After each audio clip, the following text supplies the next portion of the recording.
बॉलीवुड नगरी में बहुत लोग आए और गए, लेकिन कुछ चेहरे ऐसे भी रहे जो हमेशा के लिए लोगों के दिलों में जगह बना गए। भले ही आज इस दुनिया में नहीं है, लेकिन लोग उन्हें आज भी वैसे ही दिलों में बसाए हुए हैं। देवानंद साहब भी कुछ ऐसे ही सुपरस्टार रहे हैं। आज उनकी 100वीं बर्थ एनिवर्सरी है। वैसे तो उनकी जिंदगी से जुड़े बहुत से किस्से हैं, लेकिन आज उनके काले कोट और अधूरी लव स्टोरी के बारे में ही आपको बताते हैं।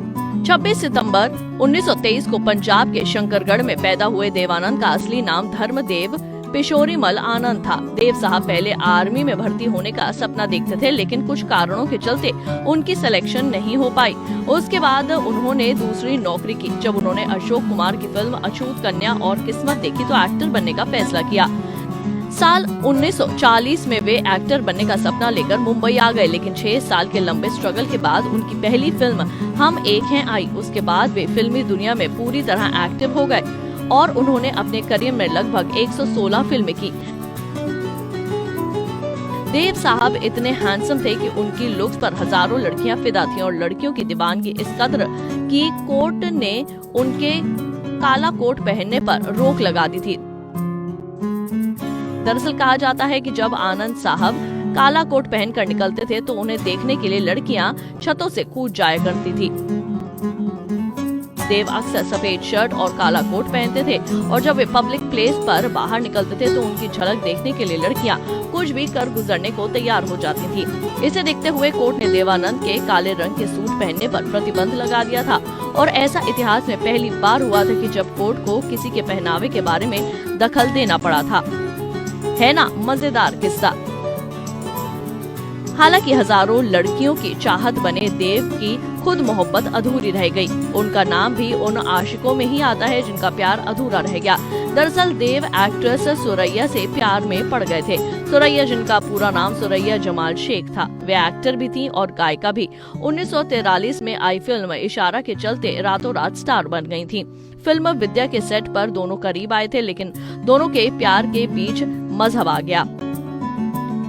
सुरैया मुस्लिम थी और देव हिंदू। दोनों शादी करना चाहते थे, लेकिन सुरैया का परिवार इस रिश्ते के बेहद खिलाफ था। सुरैया की नानी देव को बिल्कुल पसंद नहीं करती थी। हालांकि सुरैया की मां देवानंद को पसंद करती थी, लेकिन घर पर नानी का हुक्म चलता था और वे हरगिज नहीं चाहती थी कि कोई दूसरे धर्म के लड़के के साथ उनका रिश्ता हो। सुरैया को शूटिंग के अलावा देव से मिलने तक की इजाजत नहीं थी। हालांकि देव सुरैया को बहुत प्यार करते थे और उस जमाने में देव साहब ने सुरैया को 3000 रुपए के हीरे की अंगूठी दी थी और सुरैया ने वे अंगूठी पहनी भी। लेकिन इस बात की खबर उनकी नानी को लग गई और उन्होंने जबरदस्ती सुरैया के हाथ से वो अंगूठी निकाल ली। कहा जाता है कि एक्ट्रेस को देव ने जो अंगूठी दी थी, उन्होंने उस अंगूठी को समंदर में फेंक दिया और कहा था कि सब कुछ खत्म हो गया। एक इंटरव्यू में सुरैया ने बताया था, हर रोज उन्हें समझाने के लिए फिल्म इंडस्ट्री के कई करीबी लोग उनके घर आते और उन्हें समझाते कि देव के साथ शादी उनकी जिंदगी की सबसे बड़ी भूल होगी। यहाँ तक कि एक्ट्रेस नादिरा के पहले पति नक्शब ने तो उनके सामने कुरान रख दी थी और बोला था कि वो इस पर हाथ रखकर कसम खाएं कि वो देव से शादी नहीं करेंगी। इतना ही नहीं, उन्होंने ये भी कहा कि अगर वो देवानंद से शादी करती हैं तो देश में दंगे भी हो सकते हैं, जिसे सुरैया सुनकर काफी डर गई थी। सुरैया ने बताया कि उनकी हिम्मत तब टूटी जब उनकी नानी और मामा ने देव को जान से मार देने की धमकी दे डाली। इसके बाद सुरैया और देव के रास्ते अलग हो गए और देवानंद ने उस जमाने की मशहूर एक्ट्रेस कल्पना कार्तिक से शादी कर ली।